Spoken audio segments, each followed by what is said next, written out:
Welcome back to the Becoming Mind Strong podcast. And today we are talking about a heavy hitter topic. If you listen to the past episodes so far this season, we dove right in talking about this concept of gaslighting. And sometimes I'm hesitant to use the word gaslighting because I think sometimes gaslighting can be intentional.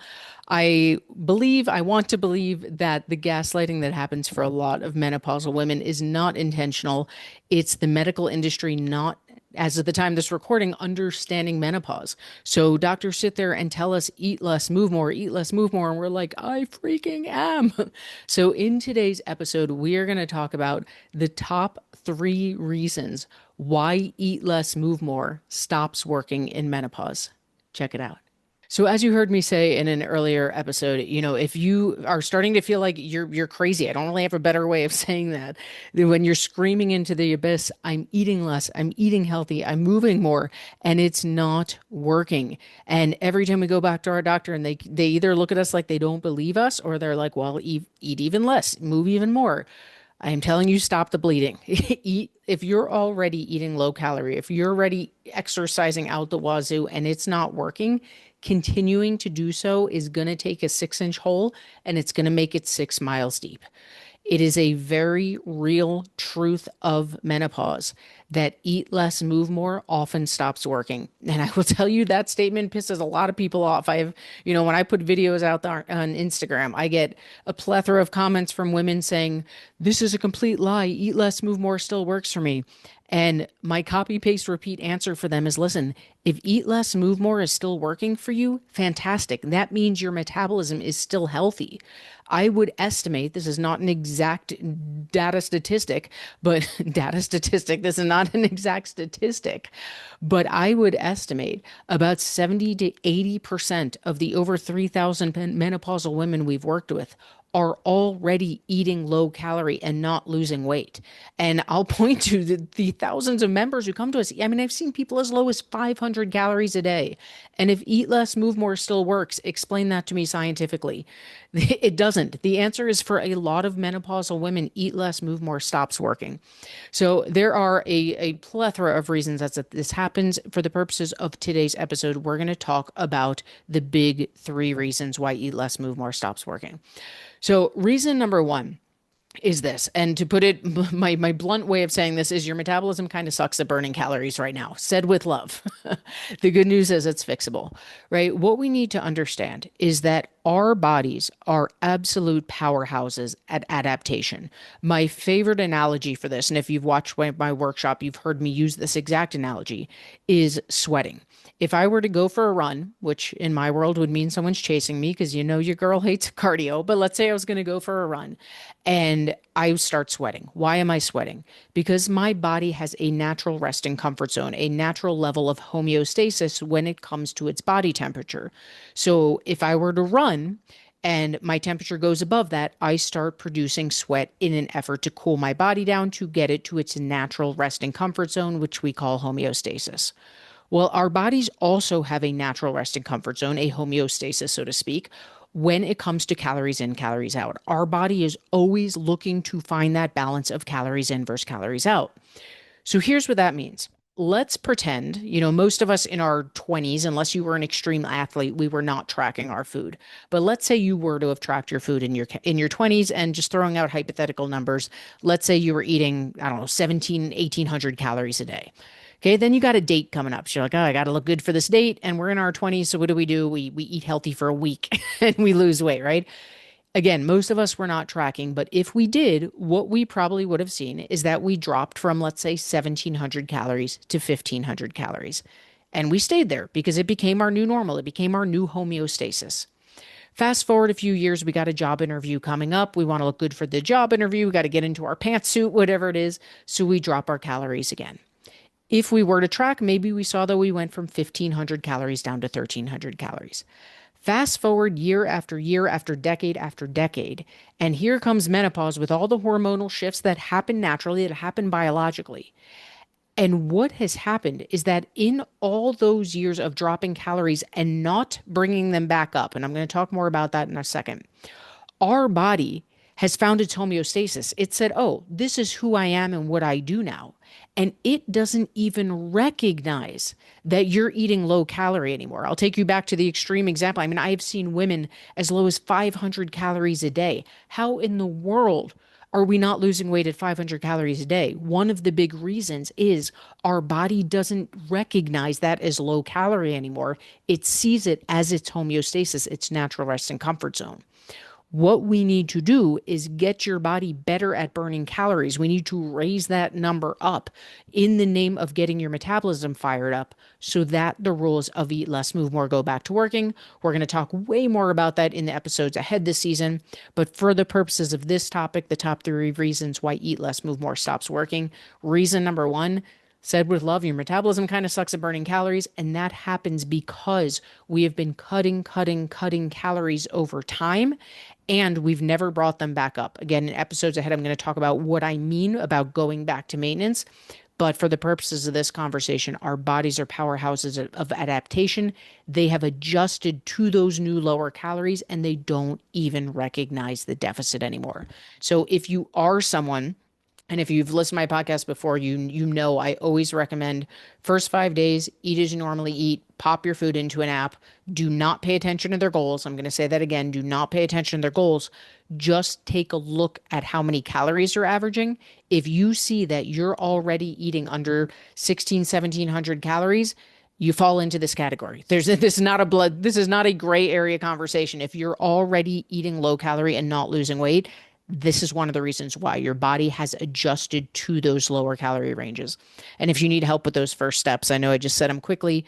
You can always send an email to team at mindstrongfitness.com, and we'll send you some first steps to take.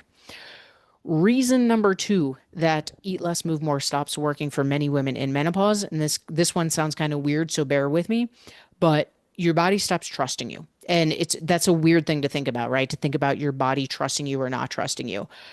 When I do my workshop, I always put this little picture on the screen of someone sitting on a remote, right? You ever do this to your partner where you're like, "Hey, do you have the remote?" And they're like, "No," and immediately like, stand up, right? The trust is gone real fast. Your body trusts you less than someone potentially sitting on the remote. My favorite analogy for this, because you know your girl loves an analogy, is let's say you're living paycheck to paycheck, and maybe you are. Maybe this resonates with you. When you're living paycheck to paycheck, you know exactly where every penny, every dollar going in and going out is, right? Because we are holding tight. But let's say I come along, I give you $2,000 and I say, "Hey, here's a bonus check. Spend it however you want because I'm going to be back next month. I'm going to give you 2,000 more." Well, in the beginning, you're not going to trust me. You don't know me. You're like, "I don't know. Why is this Rachel chick giving me $2,000? I do not trust she's coming back. So I'm going to continue to hold tight." But with enough time and consistency, if I keep coming back and I keep giving you that 2 grand, eventually the trust is there and you're going to say, "You know what? I think I can spend this pretty freely because it seems like this Rachel girl's coming back every month with more." And we start to loosen the reins. We start to release and we start to spend more freely. Now, if we zoom out and think about this biologically, right? Calories are literally our body's fuel.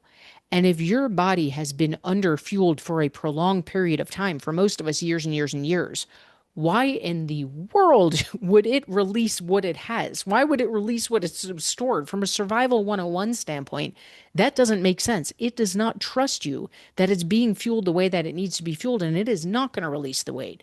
Again, this is why we see women at 500, 1,000, 1,200 calories a day, and their body not only will not release the weight, but keeps putting on more. It does not trust you right now. Now, the beautiful thing is we can build trust, right? Like most things in life, it may take some time depending on the severity of the situation, but we can rebuild trust. It does not mean that we're feeding it the same foods every day, but we are feeding it the right proportions, the right amounts, the right total number of calories, the right proportions of carbs, fat, protein. When you are fueling your body the way it needs to be fueled with consistency, eventually your body is going to say, "Wait a second, I got what I needed today. And I got what I needed yesterday and the day before that. I think it's pretty logical to assume I'm going to get what I need tomorrow, and it's going to start to trust and it's going to start to release the weight." So when we're talking about the top 3 reasons why eat less, move more often stops working in menopause, number one, your metabolism kind of sucks at burning calories today. It is right now, it is absolutely fixable. We can train your metabolism to be even faster, even more on fire than it was in your 20s, believe it or not. And we'll talk more about that in the episodes ahead. Number two, it's got less trust in you than someone sitting on the remote, right? It needs to trust, your body needs to trust that it's being fueled the way it needs to be fueled. And the third reason is a huge buzzword in social media when it comes to menopause, and that's cortisol. Now, I could have recorded an entire season of this podcast on cortisol, but I'm going to keep it short and sweet as I like to do in these podcasts. Menopause, I've mentioned this a couple times in the episodes before this. Menopause is a stage of life where biologically there are changes that happen in our body and they are meant to, right? Don't shoot the messenger. Whoever designed this thing, welcome to being a woman. One of the big changes that happens in menopause is that our estrogen drops.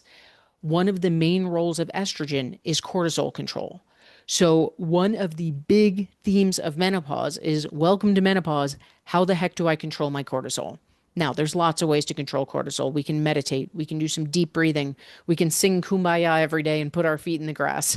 But the non-negotiable for controlling for controlling cortisol is your nutrition. And again, I'll take you back to the analogy I used in an earlier episode. It's a cheesy one, but it is true. If you buy this fancy sports car and you slam on the gas pedal, but the car's on empty, are you putting more or less stress on the car? Right? In a time of life where we are naturally walking around with spiked levels of cortisol, if we are not fueling our body the way that it needs to be fueled, we are spiking those cortisol levels higher and higher. And when our cortisol is higher, our sleep sucks, right? That 1 to 3 a.m. menopause wake up that, that most of us know. The lower belly fat that seems to come out of nowhere. We have the most cortisol receptors in our lower belly, so it starts to show up there. Your body is not going to release the weight with the spiked cortisol, which is why we have to get our nutrition in check. Yes, there's a million ways to control cortisol, and they're all lovely. If you know me, you know I am a huge fan of meditation. I am a huge fan of all the mindset work, and nutrition is the absolute non-negotiable. Your sleep will improve, your energy is going to skyrocket, your cortisol levels are going to naturally start to balance out. So I say all this to say, if you are eating less, if you are moving more, if you are doing everything right, and not only is it not working, but it feels like the problem is getting worse, the good news is you're not imagining things. The bad news is it is. It's getting worse. We have to stop the bleeding, especially if you're someone who you find is under eating. I don't say this to fearmonger. I say it because it's biology. Every day that goes by that you are under eating, every time you continue to cut calories and exercise more, we are taking a 6-inch hole and we are digging it deeper and deeper and deeper. If you're already eating 1,400 calories and your nutritionist, your naturopath, your doctor tells you to drop to 900, you know how I feel about cardio? Run, don't walk. And I say that hating cardio, run, don't walk, because that 6-inch hole is going to become 6 miles long. What we need to do is we need to get your body better at burning calories by slowly, slowly, slowly introducing them so that we're not gaining weight. Again, we're going to talk more about that in the episodes ahead. Number two, we have to get your body to trust you. We not eating the same foods every day, but getting it to trust that you're eating the right amounts in the right proportions day in and day out. And number three, just as importantly, we have to get that cortisol in check. There's a lot of ways to do that, but the non-negotiable is through nutrition. The good news is this is not your destiny, right? There are a lot of doctors out there. I've seen cannot count how many women have come to me and my doctor said, this is just how my body is now. This is menopause. Welcome to it. There's zero truth to that. I wish I could citizens arrest, take their medical license away, because it is false and it is deflating women by the thousands. The reality is, yes, our body naturally changes when we hit menopause, and it is not a death sentence. I have seen more women than I can count in my almost decade in this industry train their metabolism to be on absolute fire, train their metabolism to be even more fired up than it was in their 20s. And the beauty is, there's no wishing, hoping, praying here. What we teach, it's biology 101. I always like to say the work works when you do the work. Yes, it can be a slow, tedious path. Yes, the path is different for everyone. Yes, the speed at which it goes is different for everyone. And it is human biology 101. The work works when you do the work. This is not your destiny. You are not destined to be stuck. We can absolutely not only get the rules of eat less, move more to go back to working, but we can get them back to working even better than they used to in your 20s. There is hope. I promise.